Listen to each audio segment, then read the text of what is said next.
to my channel HiralsWorld, and today we are going to talk about how did I manage to achieve band 909 in IELTS and what were the strategies and tips that I used to achieve that goal.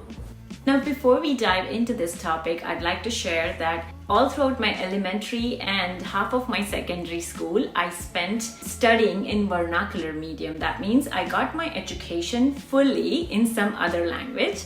And then after grade 8th onwards, I moved to a semi-English. And then from grade 11th, I started studying in a complete English medium school. Now, this is just to let you know that my comfort level with English was probably not as good as other kids who have always studied in an IB school or were exposed to English at a very early age. So scoring band 909 in IELTS was definitely possible for me, and it will be possible for you if you follow through all of these strategies. And in this video, I will also be sharing how much time did I take to prepare for IELTS test, what all strategies I used, and some of the very important tips that I used to score band 909. And please do watch this video until the end because I'll be sharing two main resources that helped me achieve this score outside of all the strategies that I used. So just briefly covering, I'm assuming that all of you know how IELTS exam structure looks like, but in case if you don't know that, there is listening, reading, writing, and speaking. These are the 4 skills that you are tested on when you are appearing for the IELTS test. And now each section has its own timing, and you do not get any breaks for your listening, reading, and writing section, and it is always carried out in this fashion. So first is listening, then it's reading, and then it's writing. For listening, it approximately takes about 38 to 40 minutes, whereas reading and writing is for an hour. And after that, you'd probably get some break, and then you will have your speaking test. And speaking test usually lasts for about 15 to 20 minutes. Now, I'm not going to get very deep into the structure of the exam per se. There is a lot more material that is available. So I will directly dive into what all strategies I used for each section of the exam, and then how did I prepare for it. So let's start with first section, which is listening section. Now, for me personally, my listening was pretty good, so I did not have to put in too much efforts, but I still did some practice. And there are at least like 3 strategies that I would say that you must use when you are doing your listening, or like even when you are in the exam itself. First is you need to understand that listening is not hard per se, because all of you can listen. But what happens is you cannot train yourself to listen for an extended period of time, and as a result what happens is that your mind starts to wander off. That means like you would just in the middle of the listening you would just start thinking about something, and then that's where, when you lose your attention, that's where you lose the answers. So in order to prepare your brain, the first strategy that I'd say you should use is read through the questions. Make use of that 30 to 40 seconds that you get in between each section. So within listening, there are 4 sections. Section 1 is usually easy. Section 2 is a little bit harder in the difficulty level. Section 3 and then 4. So the difficulty level increases as and when you proceed in the sections. And in between each section, you get about 30 seconds or 40 seconds to check your answers. I would strongly recommend that there is nothing that you can check per se, especially when you have written down your answers on a piece of scrap paper. Use those 30 to 40 seconds to read the questions in the second section so that you know what information to look for when you are listening an audio. Now, it is totally up to you. This is what the strategy that I used. And also sometimes when you're listening to something and you don't know spelling for it, write it down in your own language, right? For example, let's say there is something along the lines of accommodation. If you don't know what is the spelling of, or if you're confused, just write it in your own language accommodation on a scrap paper, and then later on you have about like 10 minutes to think about that answer, or like think about what kind of spelling would fit there, and then make sure that I go back and check the spellings, because spellings are also very important. The second tip or the second strategy that I used is I used to practice a lot of listening. You can listen to a podcast, like a 20 or a 30-minute podcast series, or you can also listen to an audiobook just for 20 to 30 minutes, because that's what your intention is, right? Or you can even watch something. Like I used to watch a lot of Friends episodes just because, and of course no subtitles in it. So I used to watch like a lot of Friends episodes, and then like I would just kind of try to pay more attention. So do that.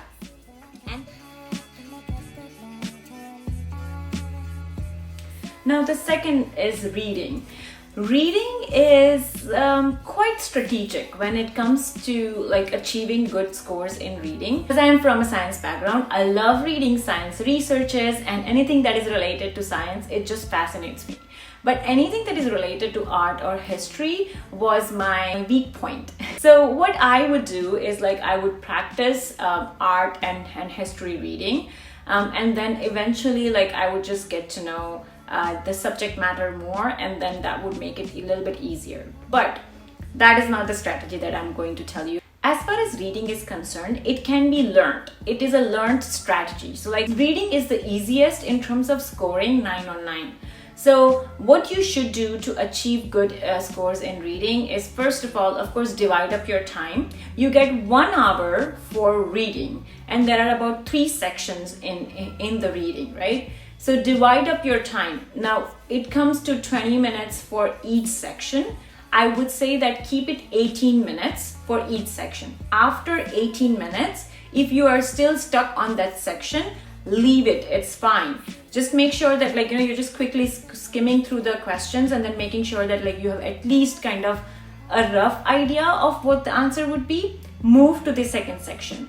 It is important to complete the test. In addition to it, you also need to answer all the questions. So if you, let's say, spend too much time on the first section, you might end up spending less time on the last section, and you may not be able to answer all the questions in there.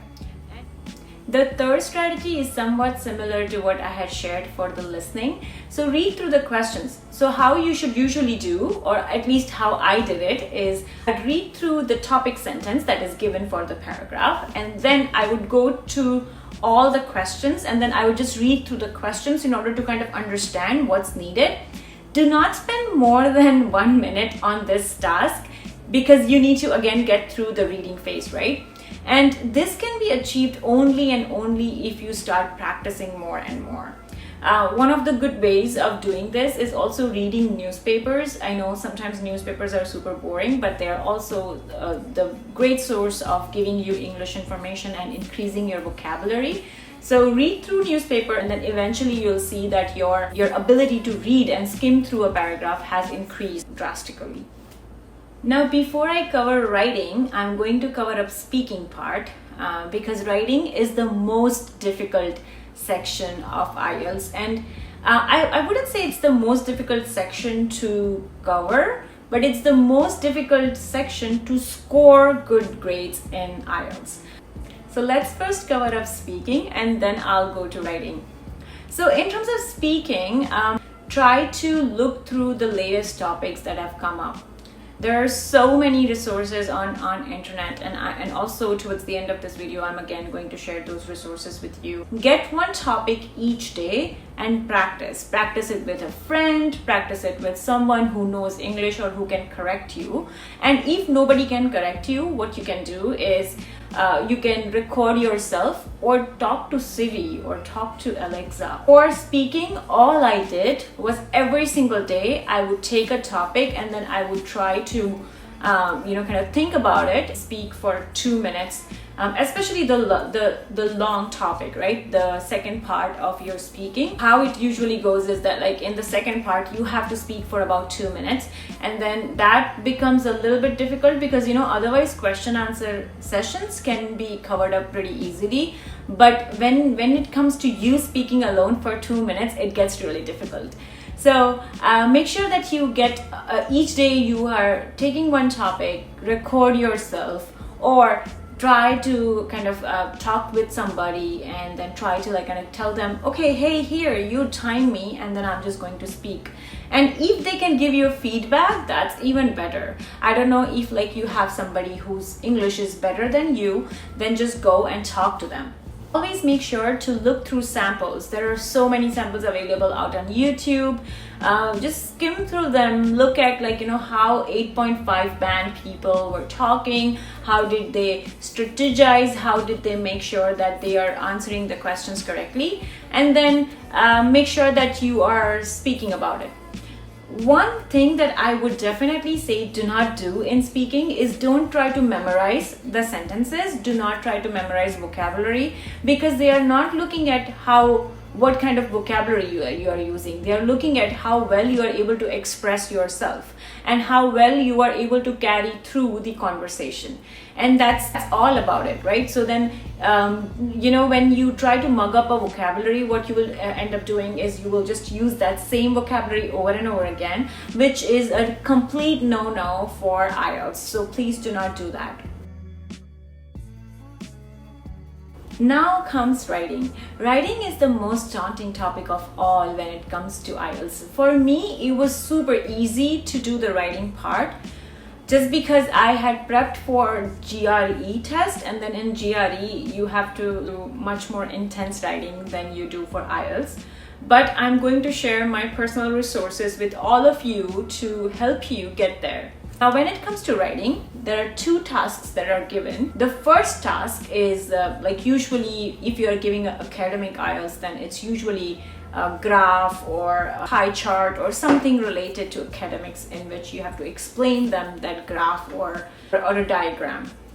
If you are giving a general IELTS, then it is usually like writing a letter or filing a complaint or something along those lines. When it comes to dividing up the grades, let's say out of 100%, the first part might hold up to 25% and the second part will be 75%. And in first part, you only have to write up to 150 words, and in second part, you have to write up to 250 words. Now, 3 main strategies that helped me a lot is, first, stick to the timing. Look at your timing and stick to the word limit. For part 1, my recommendation is do not go over 20 minutes. Some people would just write pages and pages. They are not looking at how many pages you can write. What they are looking at is how well you are able to express yourself in that 150 words. So I would say that stick to the word limit of 150 to maximum 200. Do not ever go over, or never write it under, for sure.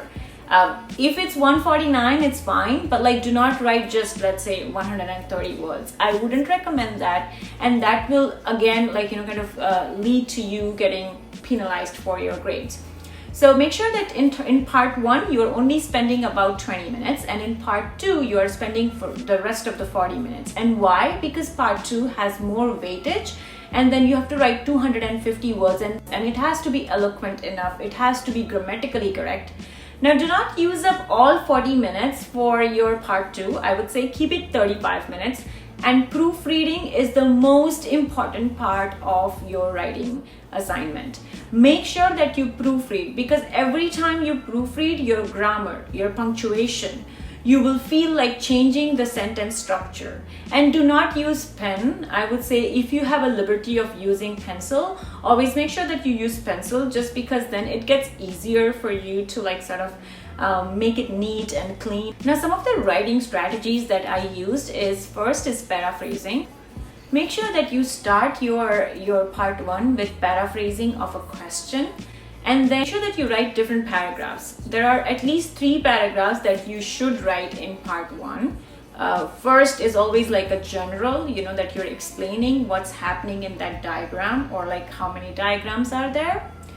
The second part is like usually which goes in much more detail. If you are taking an academic test, then try to use comparative words, like for example, it has increased by, or in this diagram I can see this, whereas in that diagram I can see that. All these are like comparative, and all these are linking words, so make sure that you use them. Now in part 2, you have to like start with a general idea and then kind of give your points. Now usually in part 2 you can use mind mapping technique. So here is how you will distribute it. You will take first 5 minutes to think about the topic. You will have your argument and a counter argument ready, and then we will plan our paragraphs like this. And conclusion is also very important, so always again 3 paragraphs, at least 3 paragraphs in part 2. First is introduction, then like your second paragraph introducing or like kind of diving into that main topic, and then the conclusion. It's very important to conclude, and there are some concluding sentences that you can use, which will kind of tell the reader that okay, this person has kind of explained this and now they are going into a conclusion. Now is the time for my 3 secrets that proved really beneficial for me. So in the next slide, I'm showing you some of the resources that will definitely help you, especially IELTS Buddy is one of the best resources that I used for my writing tasks and my speaking tasks. There are a bunch of tasks that you can actually kind of like use, and then there are also some of the sample answers that are there. So always make sure that you do your writing topic and then go and check those sample answers. IELTS Buddy has proven to be amazing resource, and again, this by no means is a partnership, or like they are not sponsoring this video or anything. So this is a true and genuine thing that's helped me, so use this and then learn more from it. Now is the time for my second tip. I would suggest that at least do 3 full practice tests.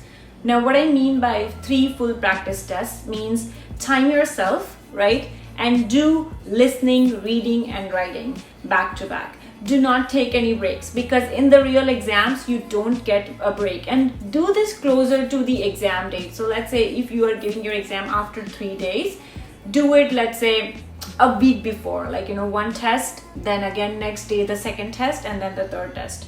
And make sure that you don't take any breaks, because this way you are training your brain to think and to get in the habit of sitting for a longer period of time, not get tired, and also get the practice. I spent about 1 month learning IELTS test strategies and preparing for the test per se, but I would say that I had started listening to BBC News, started reading newspapers, and also like started reading some of the classic novels for about 6 months before I appeared for the test. So if you are already good and comfortable with using good English, then 1 month is enough to achieve 9 on 9, or at least 8 out of 9 band. The third and the most useful tip is the document that I've attached in the description below. This document has all the words that I used for preparing for IELTS, especially speaking and reading, and also some of the linking words and some of the paraphrasing that I have used. These handouts are my personal handmade handouts, and I hope that it will help you in achieving your goal. Please do like and comment on this video and share it with all your loved ones and the people who want to take IELTS. And should you have any questions, feel free to put them in the comment section below. Good luck with your test preparation, and until then, have a wonderful day.